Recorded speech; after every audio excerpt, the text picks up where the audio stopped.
먼저 그가 말을 시작했다. 검은 바지에 상아색 후드티를 입은 모습이 조금 낯설었지만 이 역시 지극히 평범한 그의 모습 중에 하나거니 생각이 들었다. 그래도 에스프레소 한 잔과 만년필만큼은 그대로였다. 몇 가지 규칙 같은 것을 정하죠. 규칙이요? 네, 규칙이요. 현성 씨와 제가 단순히 친교 목적을 위해 지금 이 자리에 있는 것은 아니니까요. 소기의 목적을 달성할 때까지 몇몇 부분을 명확히 하기 위해 계약을 하는 거죠. 생각해보면 지극히 타당한 말이라 이 일을 제기할 필요가 없었다. 나는 고개를 끄덕여 동의의 의미를 표했다. 받아들일지 말지는 현성 씨 자유입니다. 다만 받아들인 이상은 분명히 규칙을 지켜야겠죠. 그건 저 역시 마찬가지고요. M은 진지한 표정으로 말했다. 좋습니다. 만나는 날은 제가 정합니다. 그렇다고 독선적으로 정하겠다는 이야기는 아닙니다. 미리 가능한 날을 말씀드릴 테니 불가능하시면 말씀해 주세요. 장소 역시 마찬가지입니다. 네. 우리가 무엇을 하게 될지는 상황에 따라 제가 제안하겠습니다. 동의하신다면 진행하고 동의하지 않으신다면 진행하지 않겠습니다. 네. 나는 다시 한번 고개를 끄덕였다. 다만 이 부분이 가장 중요한데요. 언제 어떻게든 현성 씨가 원하는 바를 찾고 이 모임이 끝나게 되는 시점에 저는 현성 씨에게 무언가를 요구하겠습니다. 그리고 이 요구만큼은 거절하실 수 없습니다. 다른 모든 것은 협의 가능하지만 이 부분은 고정된 조건입니다. 그 요구가 어떤 것인지는 지금 알 수 없고요. 네, 때가 되면 요구할 것이고 지금은 알 수 없습니다. 다시 한번 말씀드리지만 그때 제가 요구하면 현성 씨는 거절할 수 없습니다. 그것이 어떤 것이든지 말이죠. 나는 조금 망설였다. 일단 M의 제안이 상당히 진지했고 나로서는 그가 요구할 것이 전혀 감이 잡히질 않았다. 일반적인 계약이라면 이것은 분명 독소 조항이 될 수도 있는 것이었다. 그러나 M이 정말로 나에게 터무니없는 것을 요구할까? 좀처럼 상상이 가지 않았다. 내가 느낀 M에 대한 인상은 그가 그럴 리 없다는 것이지만 나는 M을 겨우 2번 만났을 뿐이었다. 내 왼손은 자연스럽게 고민을 표하는 전형적인 모습을 재현했다. M은 말이 없었다. 그는 기다리고 있었다. 분명 농담은 아니었다. M은 이를 증명이라도 하듯 우리의 계약사항을 녹음했다. 물론 그 녹취록의 마지막에는 나의 동의도 포함되어 있었다. 그렇다. 나는 계약에 동의했다. 망설이기는 하였지만 생각해보면 당연한 귀결이었다. 애당초 잘 다니던 회사를 그만둘 정도로 나는 삶이 답답하여 견딜 수 없는 상황이었다. 기실 누리던 일반적 삶의 갖가지 혜택은 이미 옛 이야기가 되어 있었다. 그러니 내게 남아있는 것은 그다지 많지도 않았고 M에게 결국 주게 된다 하더라도 언젠가 어떤 식으로든 사라질 것들이었다. 뒤를 돌아보지 않고 모든 것을 내거는 일이 이런 것일까? 계약하고 일주일은 M으로부터 연락이 없었다. 이 미지의 계약에 적잖이 기대했던 나는 M의 연락을 학수고대했다. 답답하긴 하였으나 이 역시 계약의 일부였다. 만남은 M이 먼저 제안하기로 되어 있었다. M은 연락이 늦은 이유를 설명하지 않았다. 물론 그럴 이유도 없었다. 그저 자연스럽게 만나는 날을 제안했다. 기다리고 있던 나는 흔쾌히 수락했다. M을 만나기로 한 날까지는 시간이 좀 있었다. 이전과 같은 생활을 반복했다. 카페에서 책을 읽고 읽을 책이 필요하면 중고서점에 갔다. 역시나 문학칸을 둘러보고 낡은 책을 좀 더 유심히 살펴보았다. 계약 후의 첫 만남은 특별할 게 없었다. 지난번과 같은 장소에서 M은 지난번과 같이 나를 기다리고 있었다. 나는 벽을 마주보고 있는 M의 옆에 앉았다. M의 고개는 살짝 틀어져 있었다. 그의 시선은 마주한 벽 어느 부분을 향하고 있었지만 무언가를 바라보고 있지는 않았다. 오른손에는 만년필을 든 채였다. M에게 불어 아는 척을 할까 하다가 그만두었다. M은 이곳에 있지 않았다. 그는 사유의 사막 그 어딘가를 헤매고 있었다. M은 머리가 아픈지 이마를 간혹 문질렀다. 그 고독한 여정을 방해할 수 없어 나는 M의 옆에서 조용히 책을 읽었다. 두 번째 만남은 첫 번으로부터 가까운 시일에 잡혔다. 지난번 별다른 대화 없이 서로 책만 읽고 갔던 것이 M의 마음에 걸렸던 것일까? 알 수 없었다. 그래도 그런 시간도 나쁘지 아니하였다. 독서가 잘 되는 날이 드문 것은 아니었지만 아주 흔한 것도 아니었으니까. 저번에 우리가 이야기했던 것 기억하시나요? 어떤 이야기요? 나는 M의 어깨너머로 시선을 던져 잠시 과거를 탐방했다. 의미와 무의미에 관한 이야기요. 아, 네. 물론 기억하죠. 답은 나오셨나요? 질문을 떠올렸다. 답은 나왔는가? 아니요, 아직요. 여전히 그 자리 그대로네요. 쉽지 않은 질문이죠. 현성 씨가 저번에 고백했듯 어느 쪽도 받아들이기 힘든 가정이니까요. 네, 정말이지 선택하기 어렵네요. 이걸 억지로 선택할 수도 없는 노릇이고 말이죠. 맞아요. 이런 질문은 뜬구름 잡듯 남의 이야기를 그대로 받아들일 수 없어요. 그 예전 그리스인 할아버지가 말하듯 자신의 내장으로 사겨낸 것이어야만 하죠. M은 내가 가져온 책에 잠깐 시선을 던졌다. 나는 책을 손끝으로 살짝 두드렸다. 그러게 말입니다. 그런 것은 정말 결국 안에서 자아내어야 하는 것 같아요. 잠깐의 정적이 흐르고 M이 물었다. 현성 씨는 종교를 갖고 계시나요? 아니요, 어쩐지 가져볼 기회가 없었네요. 그렇다면 이번에 한번 가보시는 건 어떠세요? 어디를요? 교회 같은 곳에요? 네. 신이 있는지 없는지 알려면 일단 신이 기거할 만한 곳을 한 번은 가봐야 하지 않을까요? M은 당연한 듯 말했다. 혹시 아나요? 그와 대화를 하게 될지도. 처음에는 좀 어리둥절하였다. 허나 생각해보니 틀린 말은 아니었다. 신이 있는지 없는지 혹은 신의 뜻에 대해 알려면 신이 있는 곳에 먼저 찾아보는 것도 방법이었다. 도대체 누가 돌멩이를 던졌는지, 왜 던졌는지, 던지긴 하였는지. 나는 생각을 소화하려 애썼다. 그 사이 M은 다시 책을 읽기 시작하였다. 바로 결정할 수도 있다고 생각했지만 실상은 그리 쉬운 결정이 아니었다. 종교와 연관이 없었던 혹은 무의식적으로 피했던 것일지도 모르는 사람이 뜬금없이 뒷산 가듯 산책 가득 가는 것도 웃기지 않은가. 물론 그럼에도 가지 말아야 할 이유는 없었고 오히려 그런 까닭에 산책 가듯 갈 수도 있는 부분이었다. 계약을 해놓고도 나는 망설이는 건가. 이미지를 떠올려 봤다. 사유의 사막 가운데 견고해 보이는 탑이 만들어졌다.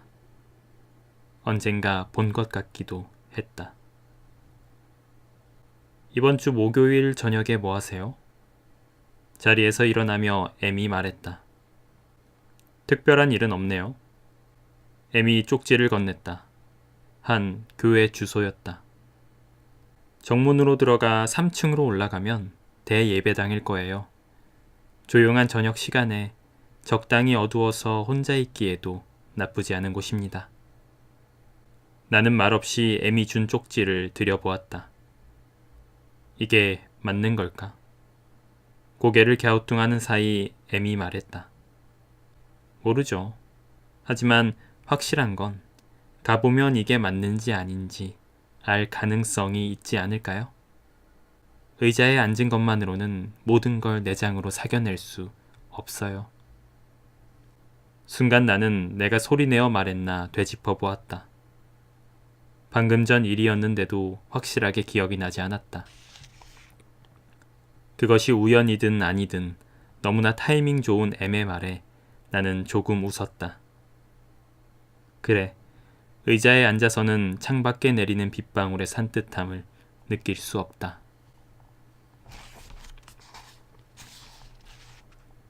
적당한 크기의 교회였다. 내부도 깔끔하였다. 특별히 눈에 띄는 것은 없었다. 몇 개의 등만이 길을 게시하듯 점점이 켜져 있었다. 계단을 올라가며 나의 몸은 빛과 어둠을 오갔다. 정막이 흐르는 저녁의 교회에서 소리를 내는 건 나뿐인 것 같았다. 나의 발밑에서 계단을 밟는 발자국 소리가 잔잔하게 그러나 분명히 들려왔다. 예배당 역시 단상위 조명을 제외하면 전체적으로 어둠이 흩뿌려져 있었다. 그 하나의 조명 덕에 어둠은 더 짙어지지 못하고 되려 포근한 안개처럼 예배당에 가라앉았다. 나는 빛이 적당히 어둠을 견제하는 곳에 위치를 잡아 앉았다. 빛나지도 어두컴컴하지도 않은 그 중간지대에서 나는 아늑함을 느꼈다. M이 말한 것처럼 혼자 있기에 나쁘지 않은 곳이라는 생각이 들었다. 잠깐 기도를 해야 하나 생각했다. 장소가 장소인 만큼 자연스럽게 그런 생각이 들었다. 그러나 아무런 믿음 없이 기도하는 것도 내키지 않아서 그냥 눈을 감는 것으로 타협했다. 정막이 소리 없이 내 곁을 찾아왔다. 신을 만나는 장소에서 나는 정막을 만났다. 낯선 장소에서 만난 오랜 친구가 새롭게 느껴졌다. 여전히 말이 없고 편안한 친구였다. 가만히 눈을 감고 있자니 호흡도 맥락을 같이 하듯 깊고 느려졌다. 간만에 무언가에 쫓긴다는 느낌 없이 앉아 있노라니 시간도 가던 길을 멈춘 듯 했다. 다시 생각했다. 낯설고 조용한 곳에 홀로 있는 것도 나쁘지 않구나라고. 정막과 충분한 시간을 보내며 속에 있는 공기를 새로운 장소의 공기로 채우고 나서 눈을 떴다. 기다란 교회 좌석을 따라 왼편 빗긴 장소에 누군가 앉아 있었다. 별 신경은 쓰지 않았지만 전혀 소리를 듣지 못했던 것은 다만 신기했다. 나는 멍하니 허공에 퍼져 있는 희미한 빛을 보았다. 빛이 둥둥 떠다니고 있었다. 병원이 이런 건가 싶습니다. 잠깐의 정적. 어떠신가요? 적막한 예배당의 느낌은? 아주 부드러웠다. 갑작스런 소리의 침입으로 모든 것이 바뀔 수도 있었지만 목소리는 아주 부드러웠고 마치 이 잔잔한 어둠과 빛에 녹아 흘러들어왔다. 왼편의 남자는 미동도 없었지만 그의 목소리임을 쉬이 알 수 있었다. 그와 나 외에 다른 사람은 분명 없었기에 그 남자의 목소리는 내게 말을 걸고 있었다. 아주 부드럽게. 그러네요. 평온이라는 말이 잘 어울리네요. 처음이지만 나쁘지 않습니다. 되려 좋다고 할 수 있겠네요. 나 역시 적대감 없이 가능한 부드럽게 화답했다. 적대감이라니. 그런 건 지금과 전혀 어울리지 않았다. 무엇을 찾아오셨습니까? 나는 내가 무엇을 찾으러 왔는지 곱씹어 보았다. 나는 내가 무엇을 찾으러 오기는 하였으나 그것이 너무 뜬구름 잡는 일 같기도 하여 복잡하다고 말했다. 아직 찾지 못하신 것만이 분명하신가 보군요. 나는 그렇다고 대답했다. 확실한 것은 그의 말대로 내가 아직 원하는 것을 찾지 못하였다는 사실이었다. 찾을 가망은 있는 일인지요? 나는 그건 역시 모르겠다고 대답했다. 지금의 내가 가진 것은 모르겠다는 되뇌임 뿐이었다. 정적이 흘렀다. 결코 찾을 수 없는 것도 있을까요? 그는 인간의 능력을 벗어나는 것도 있으니 찾을 수 없는 것도 있지 않겠느냐고 말했다. 정말 그렇다면 그런 걸 찾는 게 무슨 의미가 있을까요? 없는 거나 마찬가지 아니겠습니까? 있지만 찾을 수 없는 것과 아예 존재하지 않는 것은 같은 곳에 이르지만 전혀 다른 이야기가 되기도 한다고 말했다. 그의 목소리는 여전히 부드러웠고 차분했다. 나는 그의 말을 사색해 보았다.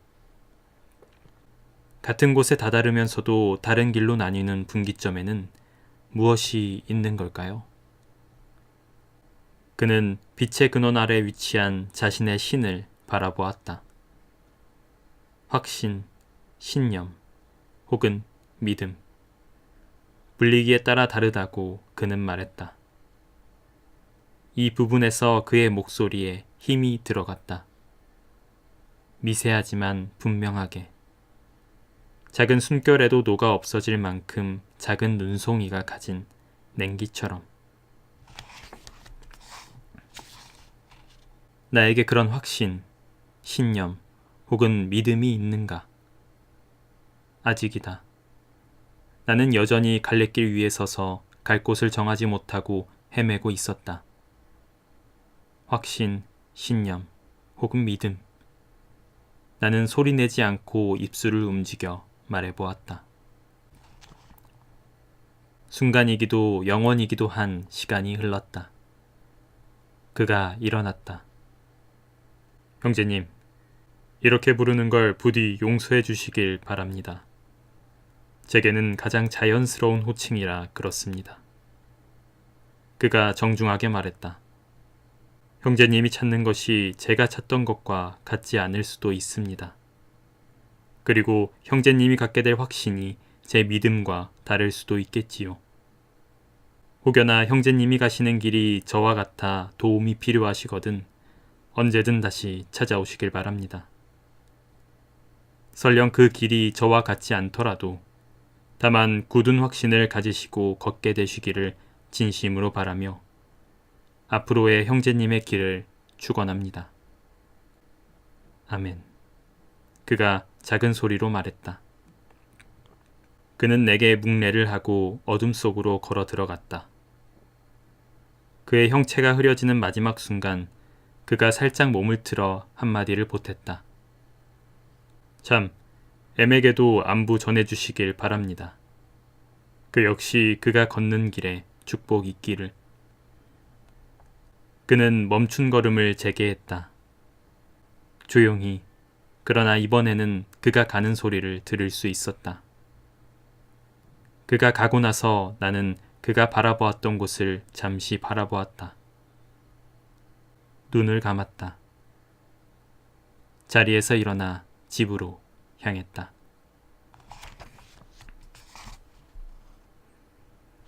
M을 만난 것은 예배당을 갔던 날로부터 닷새가 흐르고 나서였다. 날이 쌀쌀해졌다.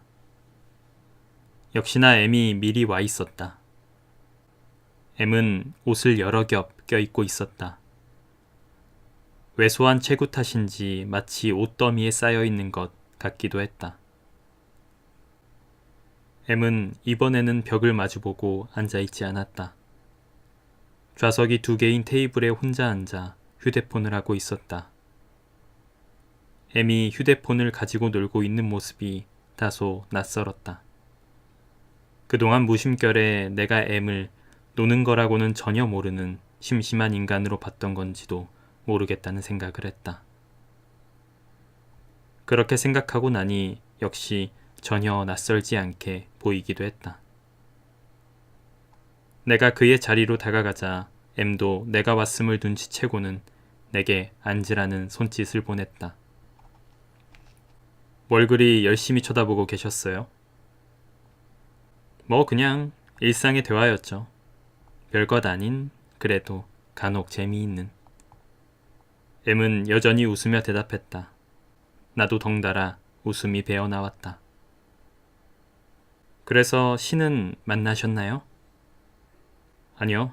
안타깝게도 만나지 못했네요. 저는 아직 만날 준비가 안 되었나 봅니다. 하기야 그리 쉽게 만날 수 있다면 신이라는 단어가 동네 이웃이라는 말과 위치를 같이 했겠죠. 그러게요.